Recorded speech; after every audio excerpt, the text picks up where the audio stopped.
Le résumé suivant va vous expliquer comment faire pour passer du graphique de l'accélération en fonction du temps au graphique de la vitesse en fonction du temps et finalement au graphique de la position en fonction du temps pour un MREA, toujours ici en utilisant l'aire sous la courbe.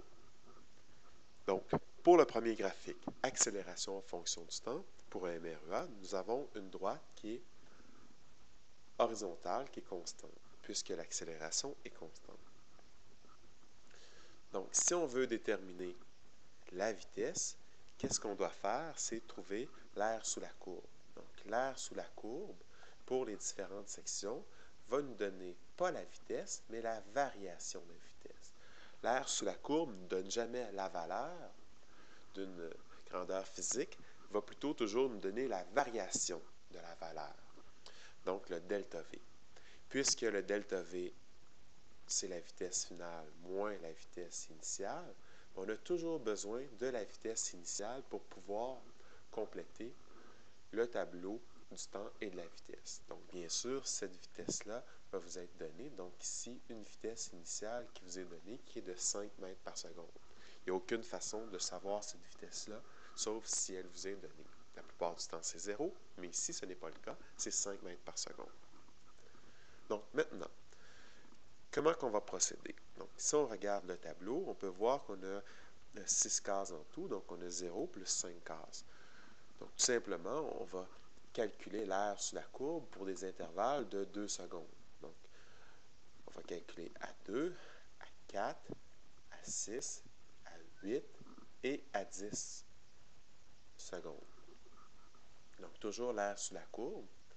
Donc, ici, nous allons calculer l'aire entre 0 et 2 secondes. Donc, nous avons un carré qui a une hauteur de 2,5 fois 2. Donc, nous obtenons une variation de vitesse, un delta V, qui est de 5. Donc, qu'est-ce que ça veut dire? Ça veut dire qu'on doit ajouter 5 mètres par seconde à la vitesse initiale. Donc, on passe de 5 à 10 mètres par seconde. Si on fait le même calcul entre 2 et 4 secondes, nous avons encore une variation de plus 5 mètres par seconde. Donc, ça veut dire que la vitesse entre 2 et 4 secondes a encore augmenté de 5 mètres par seconde.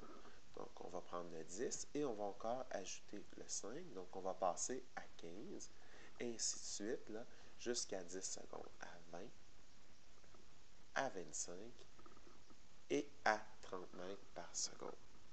Donc là, maintenant, nous allons pouvoir tracer notre graphique de la vitesse en fonction du temps. Donc, nous avions une première vitesse qui était à 5. Ensuite, nous avions 10, 15, 20, 25. Et à 10 secondes, nous avons calculé une vitesse de 30 mètres par seconde. Donc, j'ai placé les différents points au bon endroit. Je peux maintenant tracer une droite qui va relier ces différents points-là de cette façon-ci. Maintenant, nous avons le graphique type de la vitesse en fonction du temps pour un mouvement rectiligne uniformément accéléré. On peut passer de ce graphique à celui de la position en fonction du temps. Toujours en calculant l'aire sous la courbe. Cette fois-ci, l'aire sous la courbe va nous donner la variation de position, donc le delta S, qui est finalement la position finale moins la position initiale.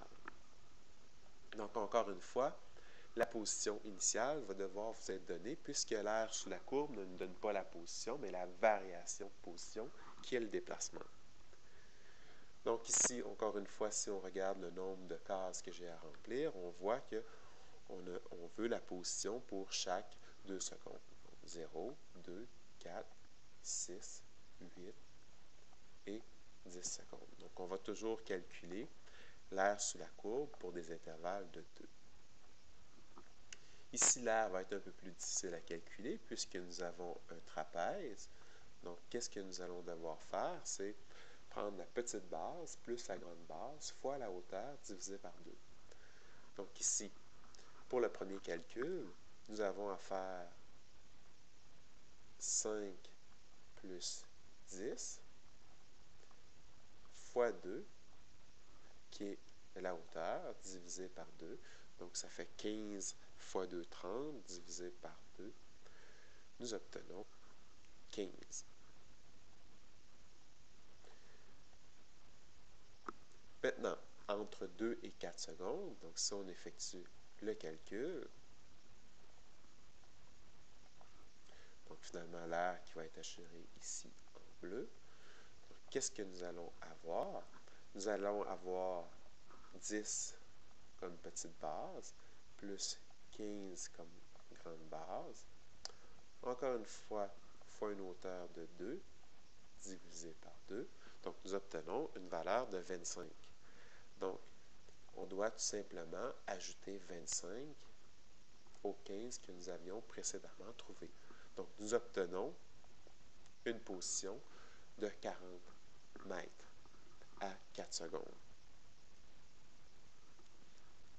Si nous poursuivons de cette façon-là et nous calculons l'air entre chaque fois, nous allons trouver ici de 4 à 6 secondes une aire de 35, ensuite ici 45 et finalement 55. Donc, on doit toujours additionner ces valeurs à la valeur précédente. Donc, nous avons ici 75, 120 et 175. Donc, à partir de ces valeurs-là, nous allons pouvoir tracer le graphique de la vitesse en fonction du temps. Donc, une position au départ de 0.